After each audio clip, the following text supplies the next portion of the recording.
Hey guys, what's up? Hobo here, and man, this year has not been very kind to this channel. We've had a decent, a bend to the bend, and a Shrek extra large. Hopefully things will get better going forward. Now, let's say we get a little barbaric, and hear the lamentation of the women! Nothing will make that look or sound good. Yes guys, today we're playing Conan on the Xbox.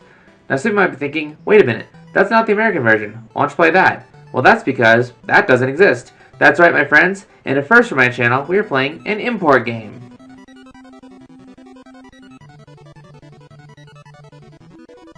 So real quick, if you want to play this on a non-European system, you're going to have to mod your system. Luckily, my friend Dali Popka, who also reviewed this game, has a whole video on how to do that and where to get the pieces to do it. So I'll link both those in the description. Now, should you have this game imported to your house, or should we leave it to the Europeans? Let's find out. It's time to hobo up! The story for Conan is about, well, Conan. History knows him as a badass killing machine, but even the most powerful of badasses need to take a break now and then. So Conan's headed home for a vacation. While taking a pit stop, some riders zoom on by him. He finds his home in ruins. Those riders were a cult that destroyed Conan's village. Now Conan's blade thirsts for their blood, so he sets out to exact revenge, unwary of the dark plot unfolding. The story is your basic revenge story, but it fits Conan to a T, so I'll give it a pass. Gameplay for Conan is a hack-and-slash action-adventure game. As a titular barbarian, go through levels, fighting enemies, throwing the out switch, and doing some platforming. But combat is at the forefront. You start with just one sword, but gradually find more weapons, including the pieces for a powerful Atlantean sword. Conan starts his adventure with a few basic moves, but more can be unlocked with experience gained from defeated enemies. You will want to beef up Conan because enemies can get tough later on. There are two modes for combat. Automatic, which chooses the best attacks with the given enemies, and manual, which lets you choose. Once I realized why Conan wasn't using the buttons I was hitting, I immediately switched to manual and never looked back. Weapons play differently. Smaller weapons are faster to attack but do less damage, whereas larger weapons hit harder at the cost of taking more time to line up the attack. And this is important to know because some weapons are better against certain enemies than others. Faster enemies can interrupt your attacks and chip away at your health. Yeah, this game is not afraid to stun lock you, so be ready for that.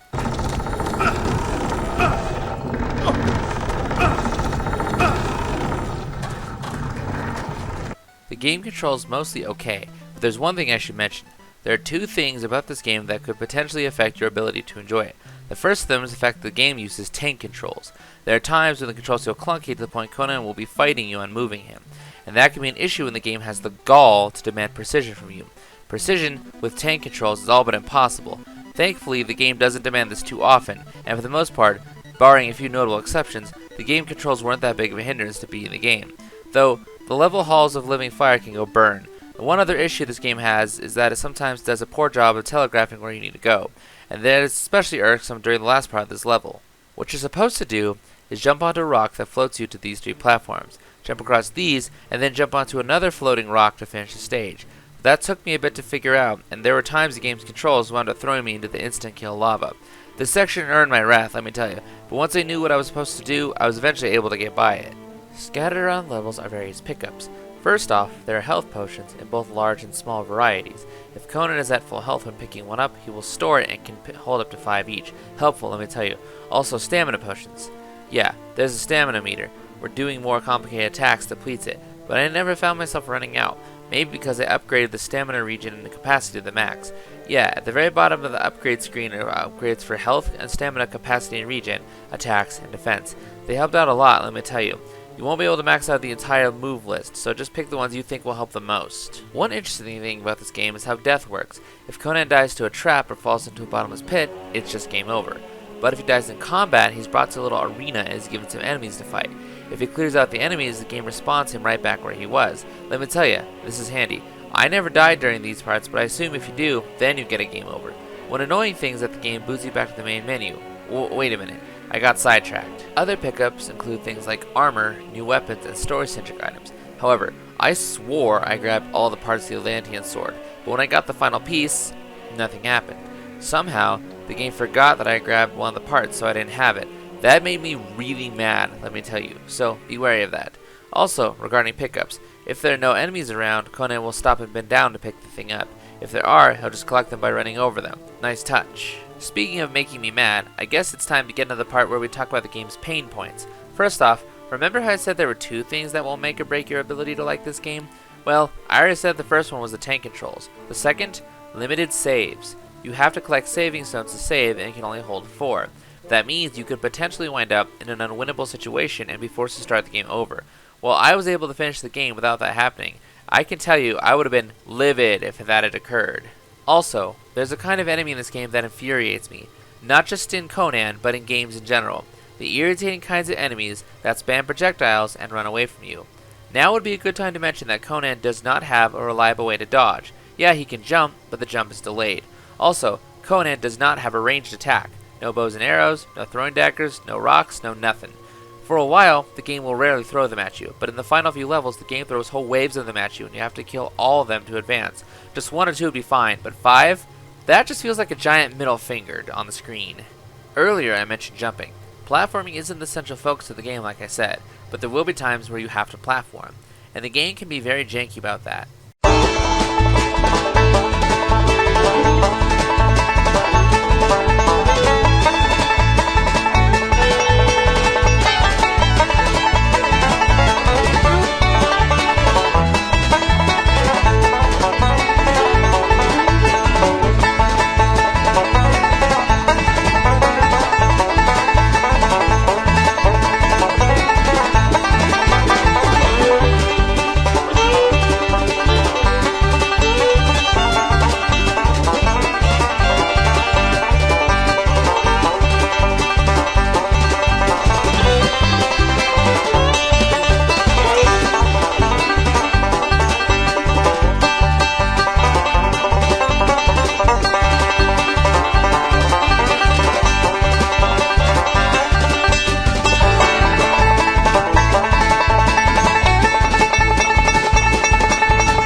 Oh man, were these awful.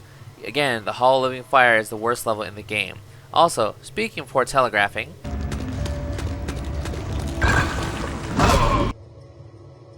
yeah, the projectile spammers weren't the only middle finger the game has.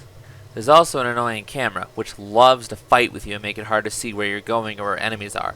Also, there's an auto lock, which is more of an annoyance than a help, as I had to have Conan running away from what I was trying to attack or be swinging at the air or at walls. And the camera did cause a few cheap deaths. Thank you so much for asking. Now yes, this game does have a few notable issues and needed more time to cook. But for me, as annoying as some of this stuff was, it wasn't game breaking. I was able to finish the game, and I was actually having fun with the game more than being frustrated at it. But I could totally see if these issues were deal breakers for you, chiefly the limited saves and tank controls.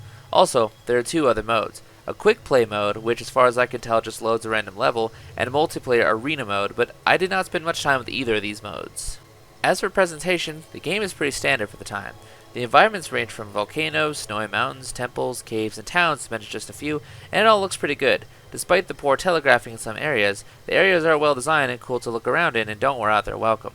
Character models get repeated a fair bit, but it's never a big issue. The voice acting is really good. Everyone sounds like they should, and they bounce off each other well.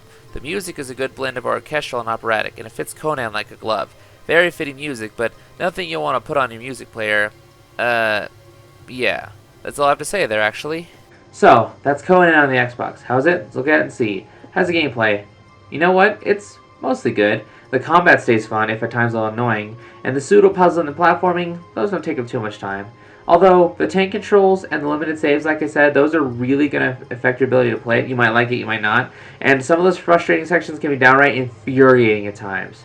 But, overall, I was having more fun than frustration with this game. And presentation, I mean, the music fits Conan like a glove. The voice acting is really good and really fits everything. And the worlds look good. You know, the volcanoes, the snowy mountains, all that. It all really works and looks about standard for the Xbox. So, you know what I say? I say, Hobo approves. Now as for you though, if you have means to try this game first before importing it, do that, because, yeah. Well, anyway, let's wrap this sucker up. And with that, we close the book on another episode of Argument Reviews. Thank you so much for watching. If you liked it, please like, comment, and subscribe, ring the bell if you like notifications, and come back next month when we take a ride on the galactic side. Until then, this is the Bargman Hobo saying be brave, dare to play. I'll see you guys next time. Hobo out!